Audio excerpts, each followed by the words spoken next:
let's talk about the games happened on April 14th, 2024. Last game, last day of the regular season, 2023-2024 season. So if you made it this far, you either got first place or second place. Congratulations. I mean, I think even getting the second place is kind of tough, and you need lucks along the way, um, especially if your league is competitive. Anyway, the Brooklyn Nets lost to the Sixers, and Mikal Bridges played just 24 minutes. Yeah, Mikal Bridges for sure next year. We got to think about. He's a guy that's taken in the second round in a lot of leagues, and his overall yearly ranking is only 91st. So next year, you might able to get him cheap.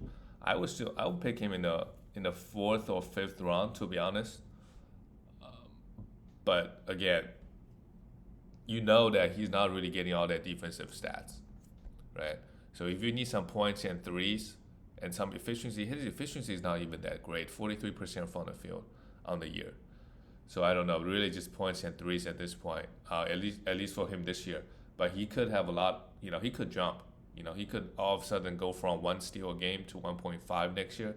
Also, Brooklyn Nets are not that competitive this year. So maybe if they get competitive, he's going to play harder. The number is going to be better.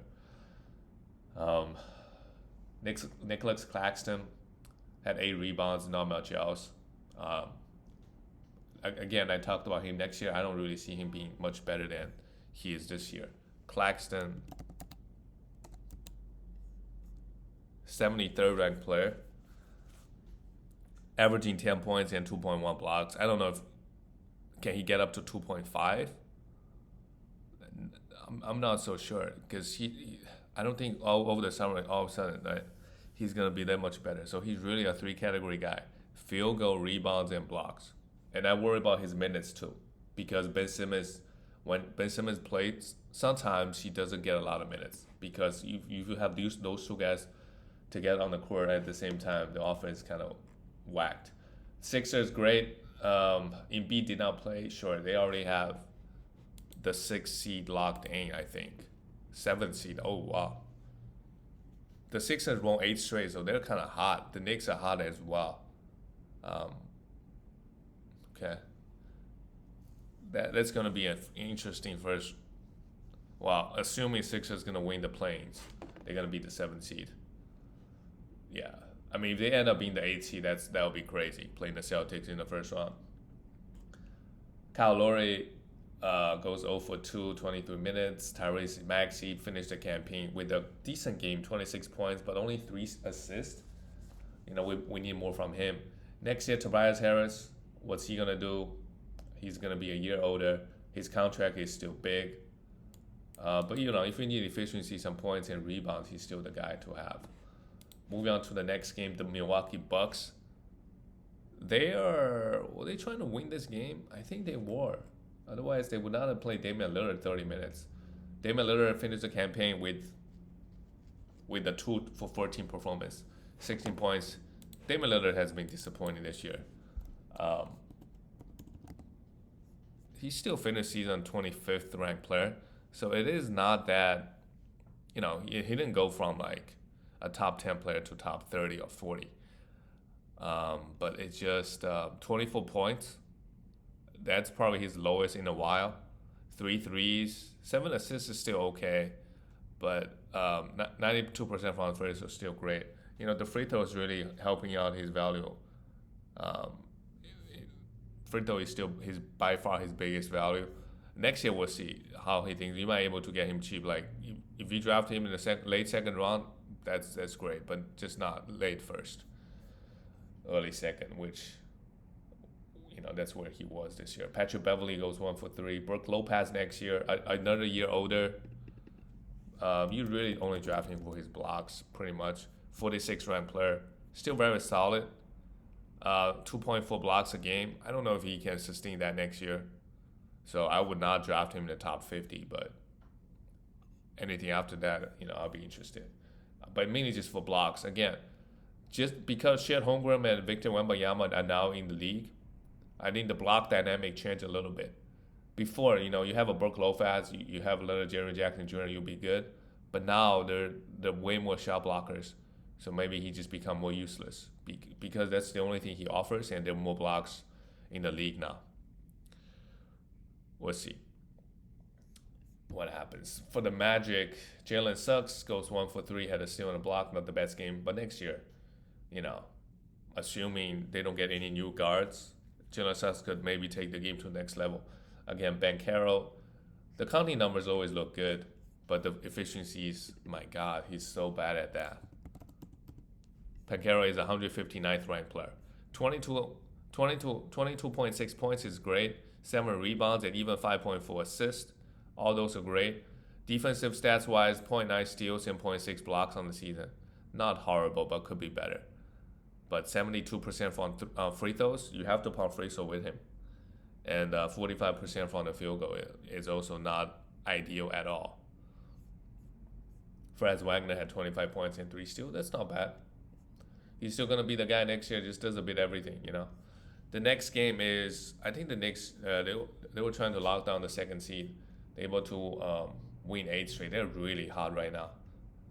They beat the Bulls. Kobe White, big game with 26 points. Kobe White is a guy that, sure, next year we could draft him, right? They've been playing him 40 minutes. But again, overall, across 9 category, Kobe White's ranking is not that great. Well, not that great, 95th ranked player. 20 points, 19 points, 2.6 threes. Those are great. 5.1 assists, that's also great. And he gets some rebound as a little guard, 4.5 rebounds. But the defensive stats need to improve. But, you know, field goal wise, 44.7% could be worse, and 84% from the free throw line is great. So overall, you know, if he can just get a little bit of defensive stats, I think that will improve his value a lot. Caruso, meanwhile, has no problem getting defensive stats. My God, he's good. 8 assists, 5 steals, 15 points, and 3 threes. I don't know if he's on this team, he's going to start. I don't know where Zach LaVine's going to go. Vucevic finished last game, 29 points, 11 rebounds, amazing. DeRozan had 30 points, 4 steals, and a block. DeRozan just super consistent every single year, 31st ranked player. Yeah, I feel like he's not talked about enough. He's the 31st ranked player, and he probably drafted pretty late. Well, obviously because of the injuries, but on the season, he finished averaging 24 points with 48% from the field and 85% from the free throw line on 7.7 attempts. All those are just amazing. He's still doing this at this age. Javonte Green, yeah, not really relevant. For the Knicks next year, I think all these guys have played amazing. Dante, right, 52 minutes with 24 points, 2 steals and a block, 5. He's basically a top 30 player in the last month. But next year, Knicks, when Julius Randle comes back, Josh Hart, I know for sure, we probably don't want to roster him because the minutes. He also had a good game here. Isaiah Hartenstein, right? Next year, Mitchell Robinson is going to be fully healthy. Is Isaiah Hartenstein getting the minutes he's getting now? 2 steals and 2 blocks with 13 rebounds. We always knew Isaiah Hartenstein can put up numbers. This year, he finally got major playing time because Mitchell Robinson is out. But before, we know every time Mitchell Robinson is out, Isaiah Hartenstein, we got to stream him. OG Anunoby could have a big year on the Knicks next year because, he's always a top 50 player when healthy because his defensive numbers. And, you know how Tom Thibodeau likes to play players 40 minutes every night. Move on to the next game. The Toronto Raptors lost to the Miami Heat, 118-103. The Miami Heat, with this win, they locked in the 8th seed. So they're going to play the Sixers. I mean, they're probably going to make.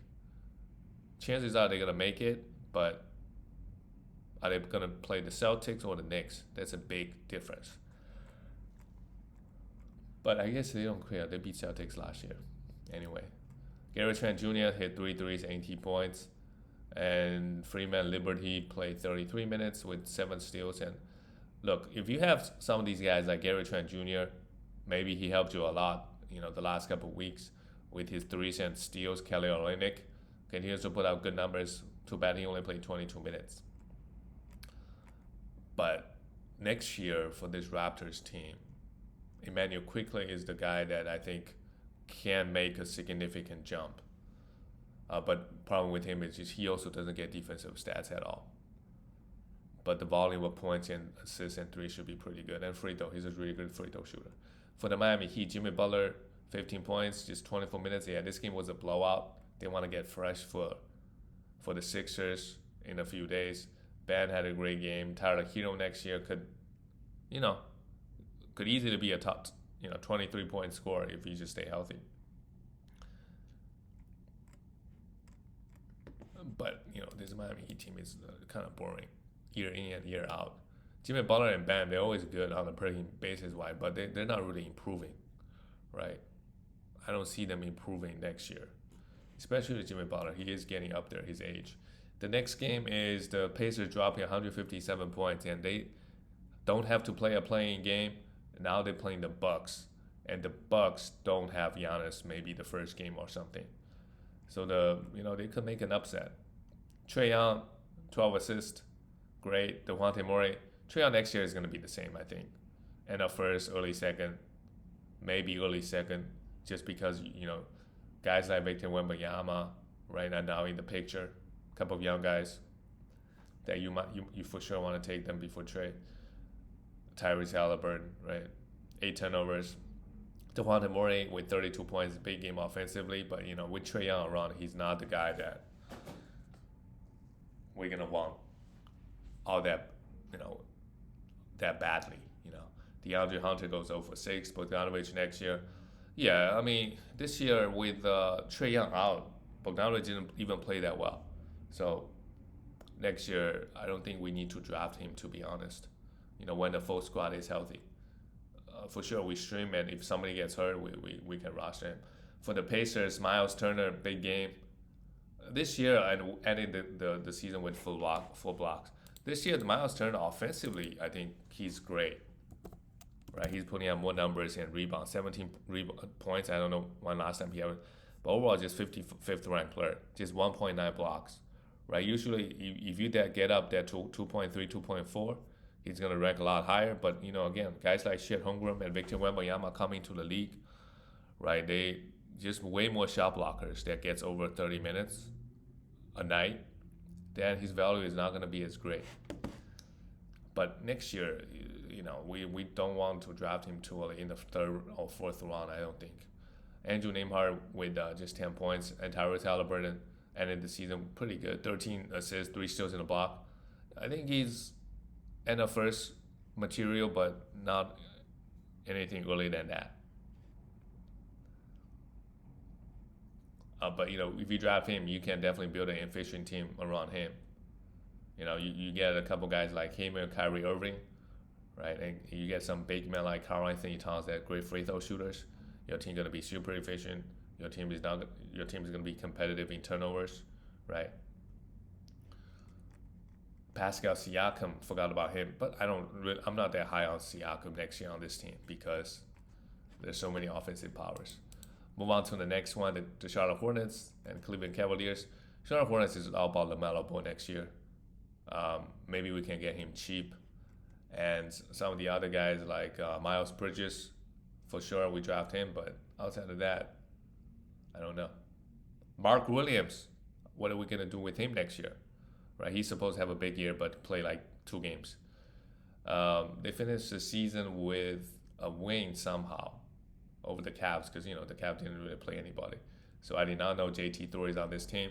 2 steals and 3 blocks. Not much to talk about.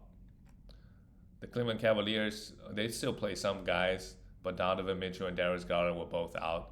Right, the Cavs they locked in their 4th seed, so they play the Magic. First round, okay. I mean, Cavs should be the favorite, but the question is, can they beat the Celtics in the second?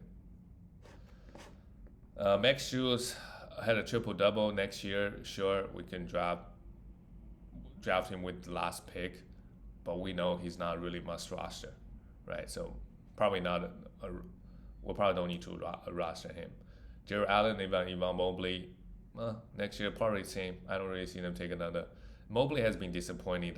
His rookie season was really good, but second year and third year didn't really make any improvements. That will be the overall assessment.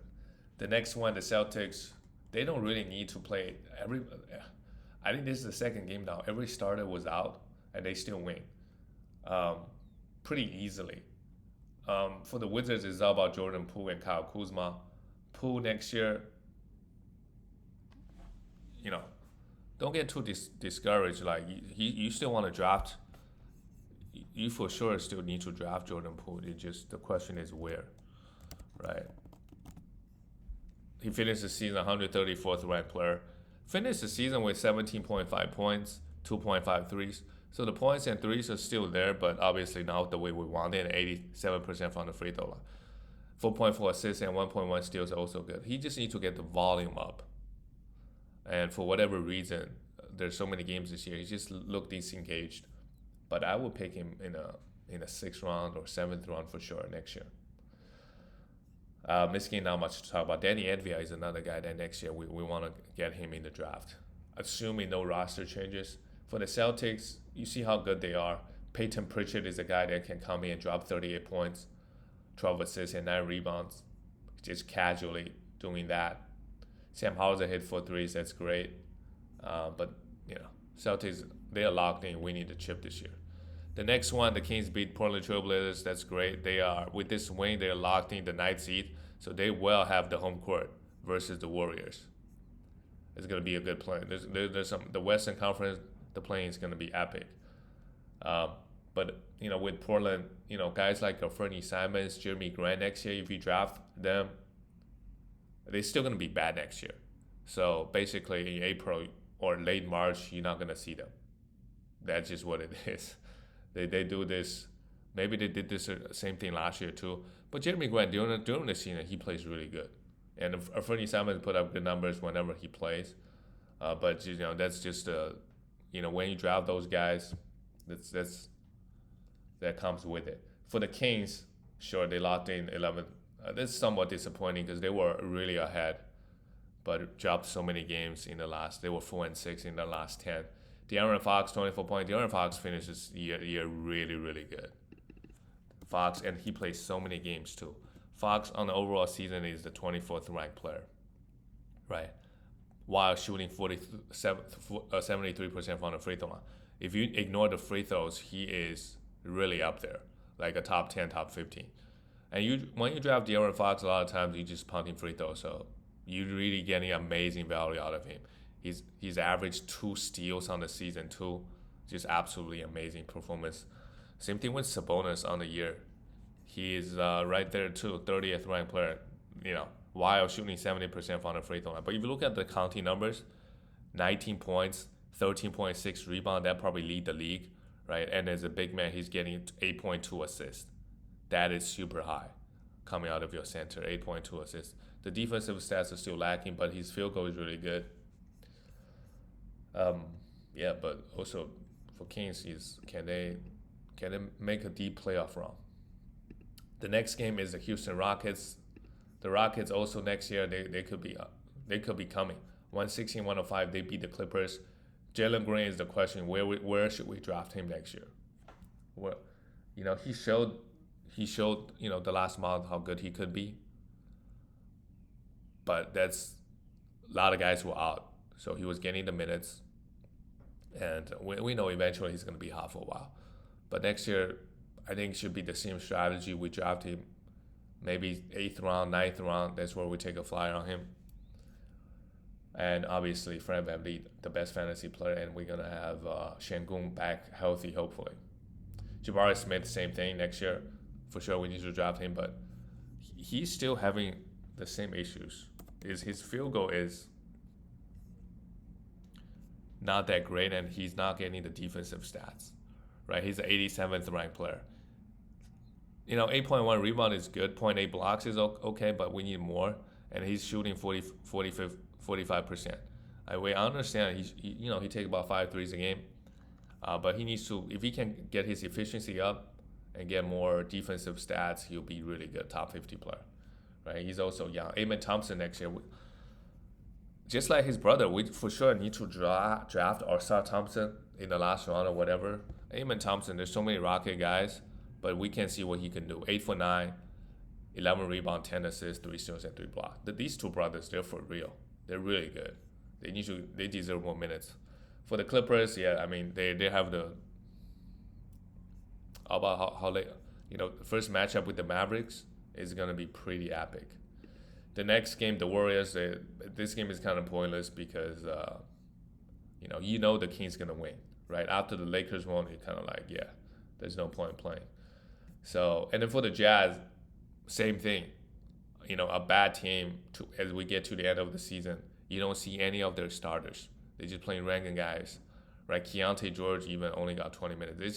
This game is just a formality for everybody. Well, the Warriors they try to win. I guess they played Klay Thompson and Chris Paul 20 minutes, but yeah, it's all about the playoffs for these two teams. But Warriors this year, Draymond played okay, um, and Curry did not have the best year, which doesn't mean much. Next year he could come back and be really good.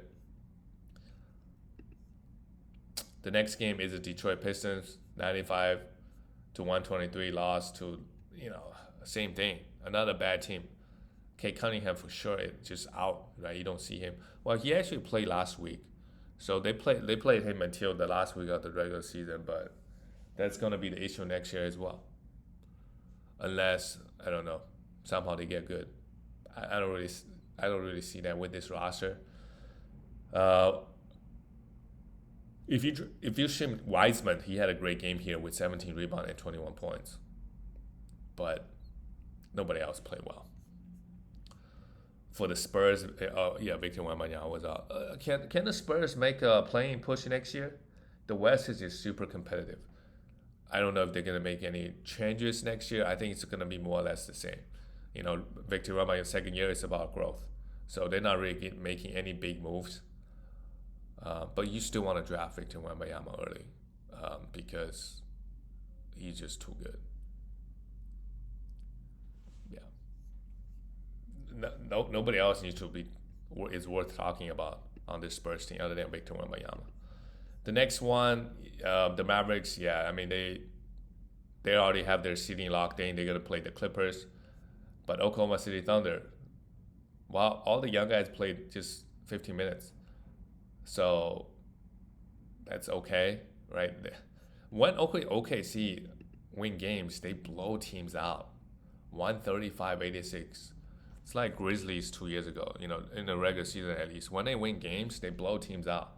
Crazy. Chet Holmgren, 11 minutes, had 13 points and 9 rebounds in a block. Jalen Williams, all these guys are only going to get better. Although Shea, I don't know how much better he could be, right? He's already doing, this year he ended the season with second ranked player. He's a second ranked player. He's already averaging 30 points, 5.5 rebounds, 6.2 assists, right? 2.2 steals is really high already, and 1 block. And he's shooting 50. I don't know how Shea can go up from here, to be honest, because every category is already so good, right? I don't think all of a sudden he's going to shoot more threes. That's really the only category he's lacking. So, Shea, he's going to get drafted top 3, top 4. But, yeah, he already kind of hit his ceiling, I think. Jalen Williams could go up, right? Chet Holmgren, I think, could get better. Moving on to the next game. The Lakers needed to win this game, and, of course, they did, right? I think, LeBron, he still got it, man. A big triple-double with 5 steals and a block. AD, of course, 30 points and 11 rebounds. The Lakers needed to win this game, and they did, and they got the 8th seed. So they only need to win 1 game in the play-ins. And what's funny is they play Pelicans again. Same situation, they're gonna be at Pelicans. This game, I don't know what they're doing with Valanciunas. He played 7 minutes, had 3 fouls. Herbert Jones and Brandon Ingram is back here. But Trey Murphy still came off the bench, played 31 minutes. I mean, this squad has a lot of high-quality players. Sometimes it's just a little bit hard to distribute the minutes around. But next year, Brandon Ingram, Zion Williamson, CJ McCollum, they're all going to be there. I'm going to be a little bit hesitant drafting Valanciunas, right? Just because toward the end of the season, you've seen his minutes. But there's so many guys on this team. It's going to be hard for one guy to have a breakout season. So you probably just drafting those guys. It's kind of expecting the same things. Moving on to the next team, the Phoenix Suns. Yep, the last day they beat the Timberwolves. So the Timberwolves actually end up being the third seed, which is, Denver also beat the Grizzlies. So it's a super tight race, top of the West. And the Suns, they were trying to win this game, obviously. So they can be the sixth seed. They don't have to play planes. And now it's kind of funny. They just beat the Wolves, and they're going to play Wolves in the first round. Third seed versus sixth seed. The same exact situation like the Lakers. They're going to play each other in a few days. KD had 15 points, but Bradley Beal is the one that had it going. Finally, that's what we kind of wanted him to do more this season. And added 6 rebounds, 5 assists, 2 steals and block. Yusuf Nurkic, big game, 5 steals and block in just 20 minutes, 8 assists and 4 rebounds. Yusuf Nurkic had a good season overall. And we know he's injury prone. He didn't miss that many games either. Devin Booker with 23 points, ended the season okay. But next year, right, Beal is the guy that maybe we can get some value out of him. But as far as KD, people is going to draft him where he needs to be drafted. There's not much room. Same thing with Booker.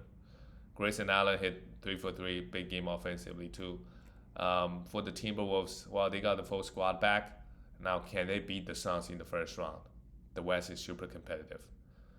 They're a young team. Anthony Edwards, if he's a killer that everybody said he is, then he needs to beat the Suns, right, in the first round and make a play. Doesn't have to make it to the finals. Make it to the Western Conference Finals, right? That would do a lot for for the discussion about being the best young players, because the rest of the squad is good. Jaden McDaniels is also back. You have Karl Anthony Towns and Rudy Gobert, right? Defensively, you guys are really, really good, right? They're this Wolves team. Move on to the next game. With this win, the Denver Nuggets secured the second seed, which is good. I don't know if they're actually going to play Oklahoma City Thunder, right? Can Oklahoma City Thunder win 2 playoff series? And then the record matters for Jokic. 15 points, 15 rebounds, easy work. But they're either going to play. Yeah, I mean they could realistically play Lakers in the first round, which is not an easy matchup. I would argue that. Right, Pelicans, even though they're ahead of Lakers, are so much easier. But then you look at the fourth, the Clippers, Mavericks, Phoenix. There's no easy picking. Everybody is tough. Everybody. KCP had 11 points. Jamal Murray ended the regular season with a decent performance, 21 points. But Jamal Murray, I think at this point we know that in the regular season he's not going to do that all that much. So we should not have high hopes for him. And he also missed a bunch of games. Playoffs is, he didn't do that much, but he still finished this year he's a 32nd ranked player, which is really surprising. How is he so good? Okay, so he's not turning the ball over. His efficiency is really, really good, and his average is 6.5 assists. Okay, I'm just shocked that he actually finished off the season 32nd ranked player. That's obviously great. That's it, guys. I will see you late October then. Bye.